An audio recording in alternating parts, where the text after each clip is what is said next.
Tuesday morning, right? 4:20. Here comes Bonnie. Hello. Hey, what's happening? Hey, Are you at home? It's weed day, so I'm a little worried why you're at home.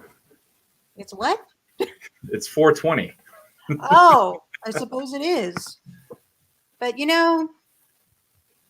sometimes people stay home just because that was the right thing to do. They have other things to do. They have other things to do, exactly. How's the little chick doing? Oh, she's much better. I took her to the vet, and it sounds like she'll be able to walk as an adult. So I don't really have to do anything. Like I don't have to call her, which is the really important thing. Oh my goodness, I can't even imagine. I know nobody wants to call the little chicken. That's but I'm not going to have to. So Good. yeah, and she. I guess what happened was that she was just in a weird shape in the egg. So just kind of caused the problem. Yeah, just overall over time. So, but she's better. I mean, like she was up this morning and running around. She was not happy with me yesterday because I took her to the doctor, but that's how it is. Sometimes you have to go to the doctor. Yeah. Well, let's go. So today we're talking about 3 things you can do to relieve some of the stress that comes into play with major repairs on vehicles. Like you paid your car off. This is not for people who are leasing cars and just doing regular maintenance. This video today is for people who want to try and keep their cars a long time and not have a payment, but then you still have these emergency things that pop up, like servicing the vehicle, or when things break, what do you do? It creates a lot of stress. And so what we're trying to do is share a few things today that'll help take a little bit of the stress off of people. Right. Have you heard this stuff before? Have I heard it before? Yeah, we talked about it on the phone 20 minutes ago. I'm talking about in your daily life. Oh, sure, because I always have cars that I keep for a while. So this is a subject that I am well acquainted with. Is that Patience back there? Yep. Wow. He's asleep. Yeah, he's like enjoying himself. Yes. It's very nice to be a cat in mid-morning. Well, I'll tell you what, when I was in the Army, I worked in the motor pool. I was a record driver. And we always did what's called PMCS.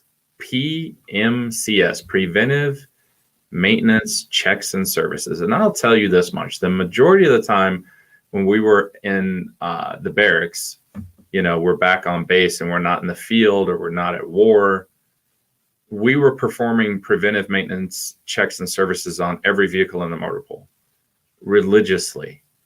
And here's the funny thing. Most of these vehicles were not broken.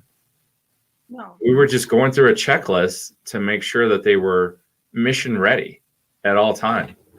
And that really served us very well when we deployed and went to war, because we just never had to worry about it. Like the ones that had the major problems were actually set to the side or moved up the echelon to a different place where they needed some heavier work. But I learned that in the Army. And so I do that with my own personal vehicle, the one that I have paid for and plan on keeping a while.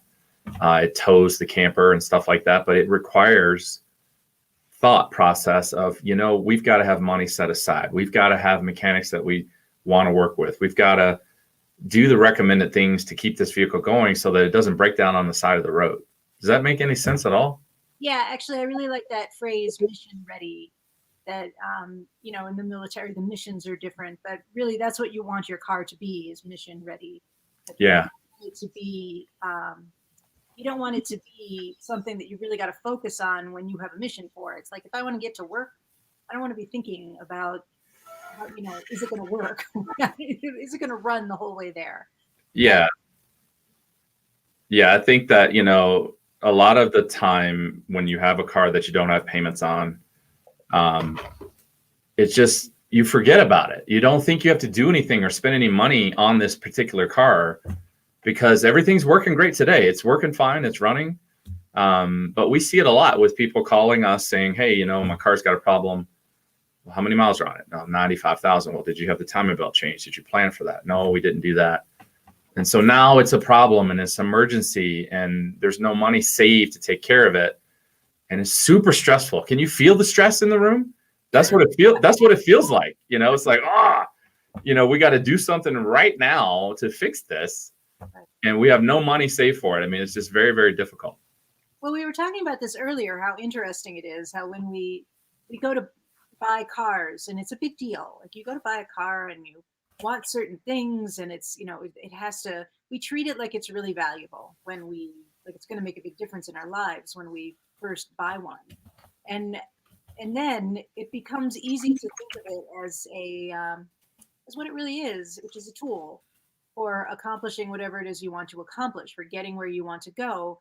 And that's fine, except that it's just not as much fun to do the maintenance when it's just a tool. You're not thinking of it so much as something that you need to maintain. You're not putting as much energy towards it. You're not thinking about it as something to spend money on, but it still is. And that's I just thought that contrast is a really interesting contrast. The way we're so excited when we first get the car. Yeah, they spend all this money and they get so excited and they don't take care of them. Yeah, exactly. As if it's going to last forever. And I don't mean to be critical. It's just that it's an interesting, because I do the same thing, that it goes from like this exciting, interesting thing that I bought to something that I only think about when it has a problem. Yeah.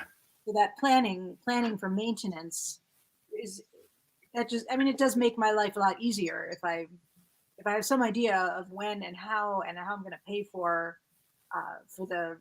maintenance, just routine maintenance. Well, let's bring up the first thing to chat about. So here's the first thing: do the recommended service. Like, if you want to have as much of a stress-free life as possible on your vehicle, there's nothing worse than taking your vehicle to the shop and then there's something wrong with it, or it's making a noise, or it's grinding, and the shop says, "Hey, did you do this?" You're like, "No, man, I didn't want to spend that money." Okay. And so then it has these repercussions that cost even way more money to do than just the actual service to the vehicle. Yeah. That in most cases, these major things, you can see them coming for like 4 or 5 years. It's like, I need to save up for that. I need $2,000 to get the timing belt done, which also replaces the water pump. And then they can check the seals and do all of these things, but that'll keep my car running, Yeah. And there's a schedule with the car. So you can even look at the schedule and talk to the dealer when you buy it about, well, approximately what does this 30,000 mile servicing cost? What does this 60,000 mile servicing cost? It's not a big mystery. It doesn't have to be something that's sudden and, had no idea you were going to have to come up with this money. There's no mystery behind the fact that the car is going to need its regularly scheduled maintenance. And that will save you a lot of the surprise repairs. Yeah, do the recommended service. So people can put in there. I mean, I know this kind of becomes polarizing because certain mechanics or people are like, well, you don't need to do that, or you don't need to do this. Just you can get a second opinion. So if the dealer says, hey, you need to do a 30,000 mile service, it's okay to get a second opinion for your specific car at a mechanic that you trust. Maybe you don't trust the dealer, but find yourself a local mechanic, which is number 2. Find yourself a local mechanic with a shuttle. This is another 2 little stressful things, right? So Bonnie was talking earlier. Tell them the story you were telling me about what causes you stress when it comes to keeping up with the maintenance on the vehicle.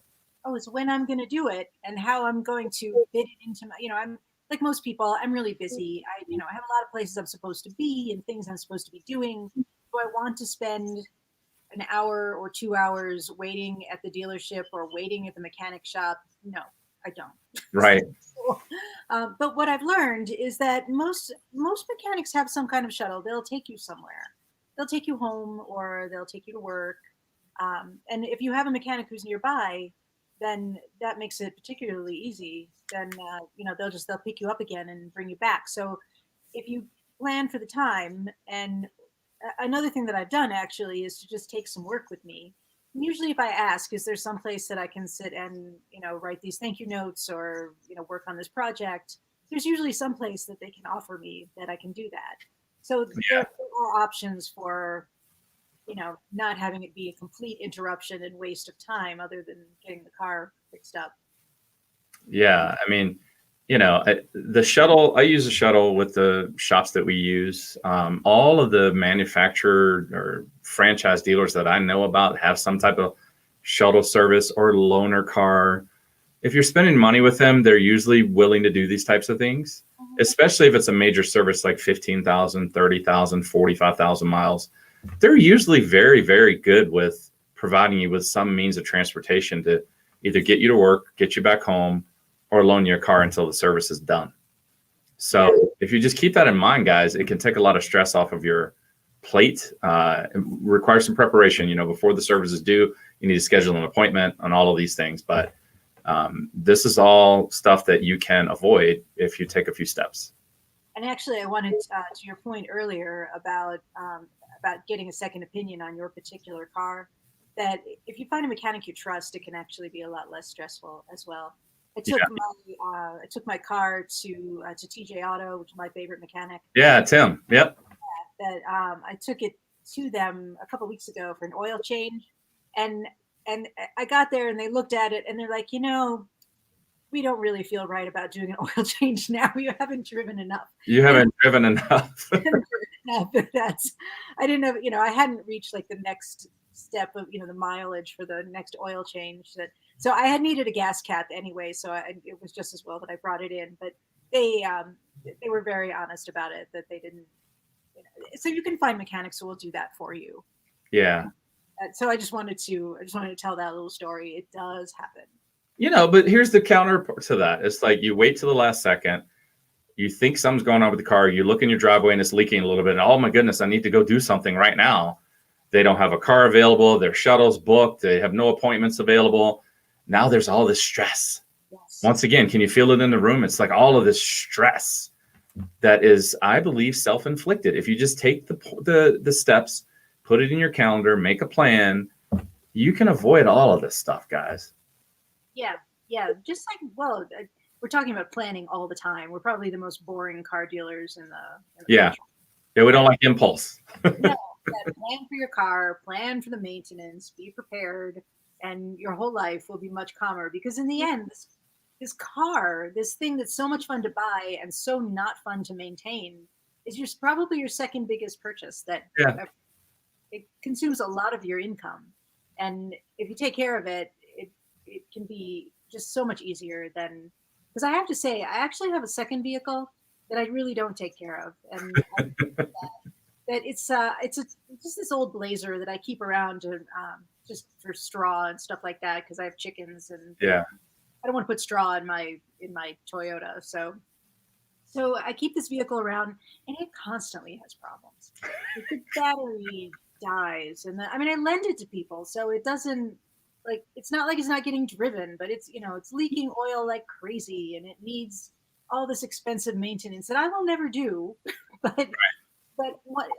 But the reason is because I don't really drive that car. That with my car that I drive every day, take care of the maintenance, because goodness knows I don't want to be trying to get to work and have Ronnie looking at his watch while there's some problem with my car and I can't get there. Mission ready. Mission ready. Well, let's go on to the third thing. So this one's a lot tougher conversation. Keep and grow an emergency fund for your vehicle. I learned this from my financial planner, Aaron Zimmerman. Like, he was constantly trying to get me to stop using credit cards and start being my own bank. And so over time, we slowly started setting money aside and just to be used for specific things. You can do that for your vehicle. You can set $25 away a month and then grow that to $50 a month. You can do this on your own. You can use a planner. I recommend using a planner. They'll help you with it. And then you basically can grow this fund to $5,000 or $10,000 that will be ready to be used for a transmission, or if you really want to keep the car a long time, maybe a motor or something like that. I think most of these emergency jobs are going to be $5,000 or less, based on what I've seen the last decade. But every now and then you might have something that's major, and it might cause you to want to get rid of the car or do something else. If you have the money set aside that's earmarked for that, then you're in a good position to not be stressed out about it. Yeah, I think that is very true. That, in fact, I may be going out on a limb here, but I think that ability to just have money set aside or money available, that like if it's stressful because people often don't have the money, and if it just makes such a big difference if you have that money set aside. This may be the difference between people who are stressed out, like all these other things, the planning and the maintenance, and these are all really good things to do, and nobody likes to have their time interrupted. But not having the money for something that, for a vehicle repair, that you really need in order to maintain your income, in order to get to work, that can really be the difference between being just being super stressed out and having things be precarious, and having it just be kind of a routine annoyance. Yeah, I mean, I posted something today on my personal page. Is compound interest is the eighth wonder of the world. He who understands it earns it. He who doesn't pays it. Yeah. Albert Einstein quote. He thought compound interest was the eighth wonder of the world. And as much as we say we can't put $100 away, I am on the side that you can't afford not to. Like, you should be doing this. And I tell you what, start at $25. If you've got an older car and you're worried about something going on, you need to start putting a little bit of money away until you have to use it. Or if you get lucky, you won't have to use it because the car won't break. Right. But, Yeah, I mean, then you can invest it, or you can use it for some other emergency, or what have you. That I do this interesting experiment because I already have these things, the fund for the vehicle repairs. But every day I try to give a little bit of charity, and sometimes it just means like putting a penny in the jar that I keep for charity. And I'm actually surprised how quickly that jar fills up. It compounds. Yeah. These like little extra bits of like the pennies that I would just end up accumulating in a jar somewhere. There's always like a tiny bit of just money floating around, kind of the money in the couch cushions, but it adds up. It adds up over time. Yeah. So, I just wanted to share this today with people. Just give yourself some stress-free living by making a few plans. To repeat, do the recommended service, find a local mechanic with a shuttle, and keep and grow an emergency fund. If you can just follow those little 3 steps, I think that your vehicle could end up lasting you longer. And also, it just removes the emergency that it is. It's like, it's really not an emergency. I planned for this. I have the money for it. I'm ready to fix the car. I knew we had to do this. So, not a surprise. No, it's not a surprise. And all those conversations we have about, I'm buying a Toyota or a Honda, it's going to last forever. Yeah. Any car. If you take care of it. If you take care of it, any car will last as long as you want it to, pretty much, until you're just not willing to continue to make those repairs. Right. Don't take care of it, that all of a sudden you discover that there's just something that's just not going to be working in it, and it's not repairable. When I worked for Honda, we would say that all the time. The cars last forever, but it's like, what if it doesn't? So that stops the thinking and the planning. Yeah, when you think that your car is going to last forever because it's X, Y, or Z brand, then you stop planning. And then when something major happens, like I've had a transmission go out on a Toyota manual shift car at 70 miles an hour. It just stopped working. And I was like, oh, wow, that's crazy. This is never supposed to happen. Right. But it did. Luckily, the car was under warranty. I mean, it was like 34,000 miles on it, and they put a brand new transmission in it. But, these Hondas and Toyotas do not last forever if you don't take care of them. No. Yeah. And, it always ends up coming back down to the same thing. It's not magic. These are just mechanical and computerized machines, and they've been put together by human beings, and things happen. It's just like my little chick, that she was in the incubator with all the other eggs, and she just happened to be in a weird position, and now she doesn't walk that well. But you had money set aside for the vet. I have money set aside for the vet, and for you planned this stuff. You've been doing it a while. Yes, I've had chickens for 10 years. that, but just so your Honda that was made in the same factory as any other Honda, and still, maybe it was just laying a little weird in the egg, and something eventually that compounds down the line. Your car doesn't last forever. Doesn't last forever unless you keep spending money on it. Yeah. Yeah. There is no. This is why it's so much. This is why we always talk about public transportation in the news media. Like, if you didn't have to have a car, think of all the money you could save. But most places, especially out here, you have to have a car.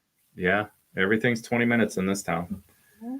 Well, that's great. I wanted to share those 3 points. We'll come back next week with some more points on what we're thinking about and what's going on in the crazy car business. If you guys have any questions or comments, and a baby chick them here. Yes. Oh, well, yeah, we should do a baby chick checkup next week. Ooh, we could do that. You could have her and show that. Yeah. We could do that. They're 20 days old right now, so yeah, we could do that. That would be fun. They'll be horrified, but they'll be okay. Why are we on camera? Where are those extra chickens coming from? I'm glad your energy's back, and I'm sure I'll see you here later on today. Yeah. All right. I'll be at the Southern Colorado Women's Chamber this afternoon, and then I'll be in the office. Great. I'll see you later today, and we'll keep on making plans, harebrained schemes. Harebrained schemes. HBS. All right. Everybody have a great Tuesday. Bye.